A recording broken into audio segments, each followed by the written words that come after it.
Bien, muchachos, eh, bueno, vamos a recapitular, ¿no? Vamos a repasar la temática que corresponde a la historia de la psicología, ¿no? Eh, bueno, sabemos de que el término psicología viene de dos voces, ¿no? Una de que es psique y la otra que es logos. Psique que es alma y logos que es tratado o estudio, ¿verdad? La psicología se divide en dos etapas, dos grandes etapas, ¿no? La etapa precientífica y la etapa científica. Esta división está marcada por un año y un acontecimiento. El año es 1879, año en el que en el Perú empezaba la guerra con Chile, ¿verdad? Y el acontecimiento es la creación del primer laboratorio experimental de psicología en la Universidad de Leipzig en Alemania, a cargo del alemán Wilhelm Wundt. Este acontecimiento, la creación del primer laboratorio experimental de psicología en Leipzig, en Alemania, va a marcar el inicio de la etapa científica de la psicología. Con este acontecimiento, la psicología se hace una ciencia independiente, autónoma, se desliga de la filosofía. Acuérdate que antiguamente a la psicología también le llamaban neumatología, ¿no? Sí que es alma, alma era sinónimo de aire o respiro etimológicamente es neuma, de allí que a la psicología le hayan llamado neumatología. Los primeros estudiosos del alma fueron Platón y Aristóteles. Ambos aseguraban de que habían tres tipos de alma. Según Platón, había el alma racional, que era propia de los filósofos y se hallaba en el cerebro, el alma irascible, que era propia de los guerreros y estaba en el corazón, y el alma concupiscente, que era propia de la gente que gustaba de los placeres, de la buena comida, de la buena bebida, del sexo, de la diversión. Pero para Platón, el más grande de todos los placeres era el buen comer. Si bien es cierto, el alma concupiscente era propia de la gente que gustaba del placer, principalmente le pertenecía a los comensales. Y esta alma se hallaba en el vientre o estómago, según Platón. Para Aristóteles también hay tres tipos de alma. El alma racional, que le pertenecía a los humanos, el alma sensitiva, que era propia de los animales, y el alma vegetativa, que era propia de los vegetales. Para Platón, el alma era una exclusividad del hombre. Por eso que se dice que Platón tiene una concepción humanista del alma. En cambio, para Aristóteles, todos los seres que tienen vida tienen alma, humanos, animales y vegetales. Por eso que se dice que Aristóteles tiene una concepción biologista del alma. Entonces, acuérdate, concepción humanista del alma, Platón, concepción biologista del alma, Aristóteles. Para Platón, solamente los humanos poseen alma. Para Aristóteles, alma tienen todos los seres que tienen vida. Platón nos habla del alma en dos obras, en el Fedón y en el Fed. En cambio, Aristóteles nos habla del alma en su gran obra, Peripsique, o también llamada de ánima. ¿Qué significa peripsique? Peri significa alrededor y psique viene a ser alma. Peripsique significa alrededor del alma. Para Aristóteles, ¿no?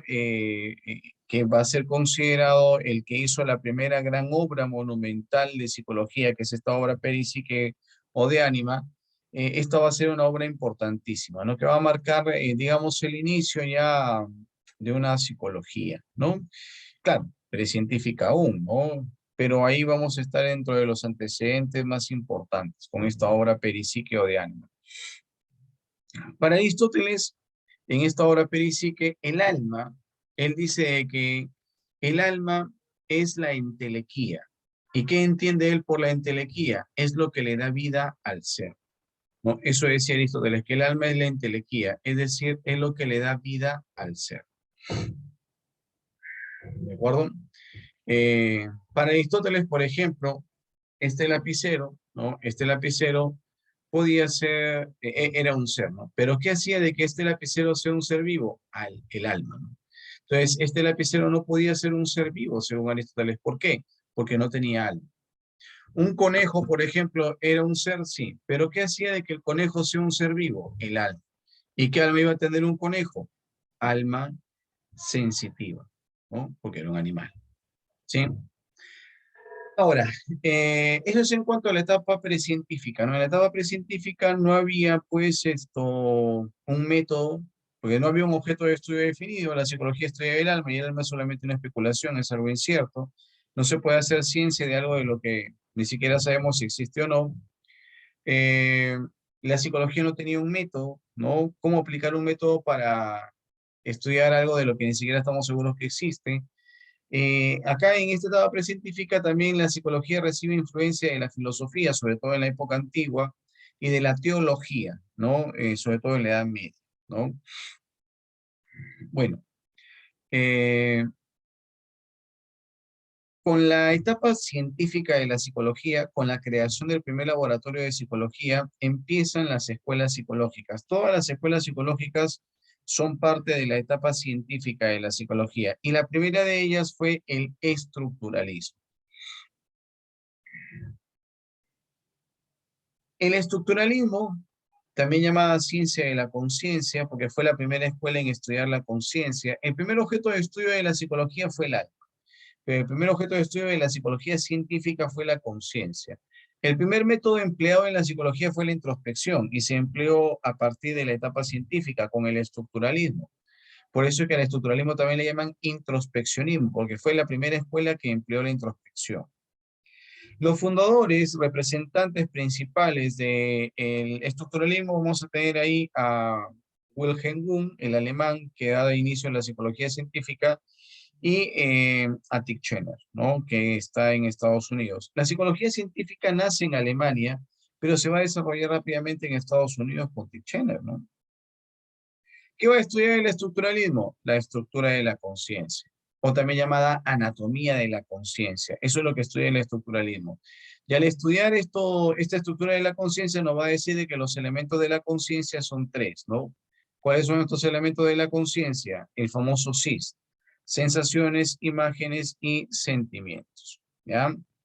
Ahora, el funcionalismo va a estudiar también la conciencia, pero sus funciones, o sea, va a ser fisiología de la conciencia, va a estudiar principalmente la función adaptativa de la conciencia y también va a buscar la utilidad del estudio de la conciencia. Mientras que el estructuralismo solamente estudia la estructura de la conciencia y nada más, al funcionalismo también le interesa la utilidad del estudio de la conciencia. Ahí como máximo exponente está William James en el funcionalismo. Luego tenemos el conductismo, o también llamado behaviorismo, cuyo máximo exponente es John Watson. Watson se va a ver influenciado por el positivismo. El positivismo es una corriente filosófica que asegura de que todo conocimiento tiene que ser demostrado, tiene que ser comprobado, tiene que ser verificado.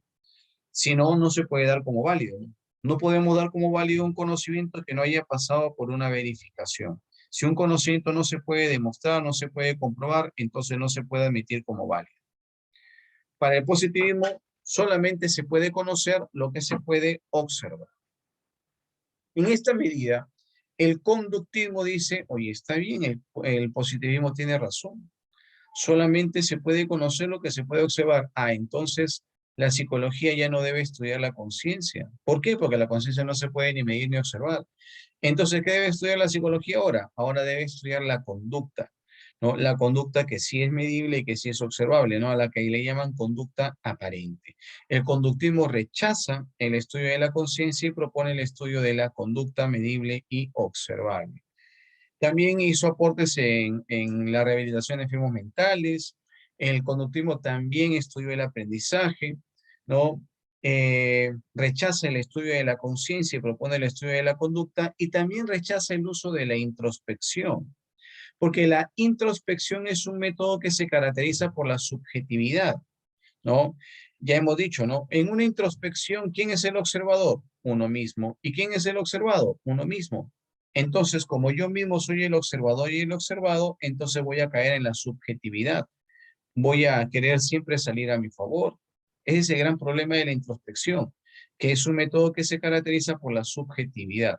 Por eso es que algunas escuelas psicológicas, como por ejemplo el conductismo, rechazaron el uso de la introspección y más bien propusieron que se emplee la experimentación, que es el método más objetivo que hay y además es el método que se emplea en todas las ciencias, ¿no? La ciencia tienen método científico y parte del método científico es la experimentación. Bueno, luego el neoconductismo, acuérdate que se enfoca también en el estudio del aprendizaje, ¿no? Su finalidad es hallar un marco teórico general del aprendizaje.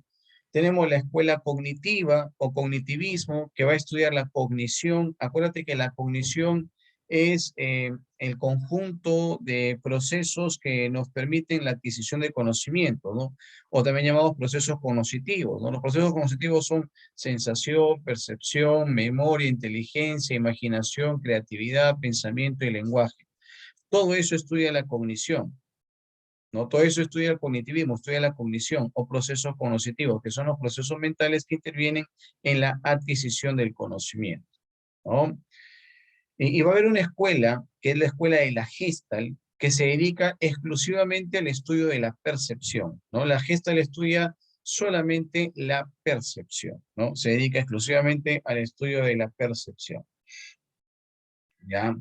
Eh, Tenemos también el psicoanálisis, que va a estudiar el inconsciente, ¿no? El psicoanálisis, cuyo iniciador y máximo representante es el austríaco Sigmund Freud, que va a estudiar el inconsciente. El psicoanálisis, Freud fue el primero en utilizar drogas, específicamente la cocaína, en el tratamiento de enfermedades mentales.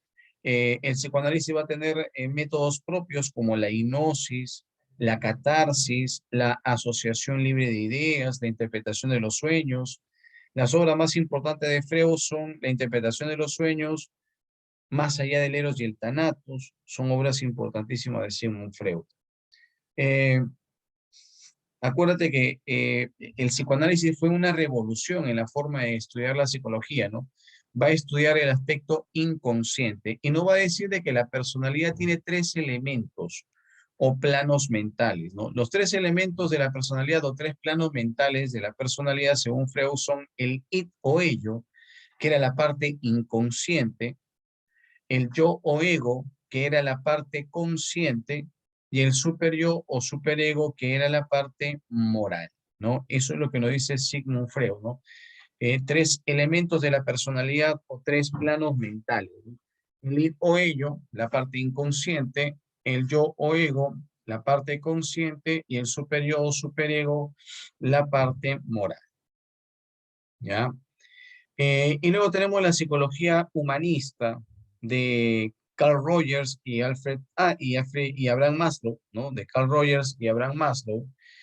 La psicología humanista va a tratar de dar un nuevo enfoque también en la psicología, ¿no? Mientras que todas las escuelas estudiaban el aspecto de la conducta externa, el psicoanálisis se interesó en el aspecto inconsciente, también fue una revolución en ese sentido. Pero la psicología humanista plantea estudiar al hombre desde adentro, estudiar el aspecto subjetivo del hombre, al hombre como un ser libre. Dice, el hombre tiene que ser un ser libre, autodeterminado. Él tiene que tomar las decisiones, sobre todo las más importantes en su vida, él las tiene que tomar.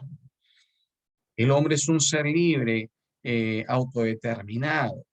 Hay que estudiar al hombre desde adentro, estudiar sus valores, sus costumbres, sus pensamientos, sus ideas. Y hay que aceptar al hombre tal y como es. Porque cuando al hombre no se le acepta tal y como es, ahí viene la enfermedad, dice. Ahí origina de que el hombre se trastoque, se desvíe conductualmente. No, al hombre hay que aceptarlo tal y como es. Dice de que el hombre, de manera natural, de manera innata, es bueno y tiene una tendencia a la autorrealización. Algo pasa por ahí que, bueno, pues esto lo trastoca, lo desvía, ¿no? Pero el hombre naturalmente es bueno, dice, con una tendencia innata a la autorrealización, a lograr desarrollar todo su potencial. ¿Mm? Ahí están Abraham Maslow y Carl Rogers, ¿no? Conocida como la tercera fuerza en la psicología humanista, ¿no? Que asegura que el hombre es un ser libre, ¿no? Asegura que el hombre es un ser libre, ¿ya? Y que hay que aceptarlo, pues, hay que aceptarlo tal y como es, ¿no? Cuando el hombre no es aceptado, cuando el hombre se siente rechazado, es cuando se empieza a desviar conductualmente, ¿no? Y no se le deja ser quien quiere ser. El hombre es un ser libre. Hay que estudiar el aspecto subjetivo del hombre. Los objetivos de la psicología, dice la psicología humanista, deben ser conocer a los demás y conocernos a nosotros mismos. Bien, muchachones, un placer como siempre. Nos vemos en el siguiente vídeo. Un abrazo grande.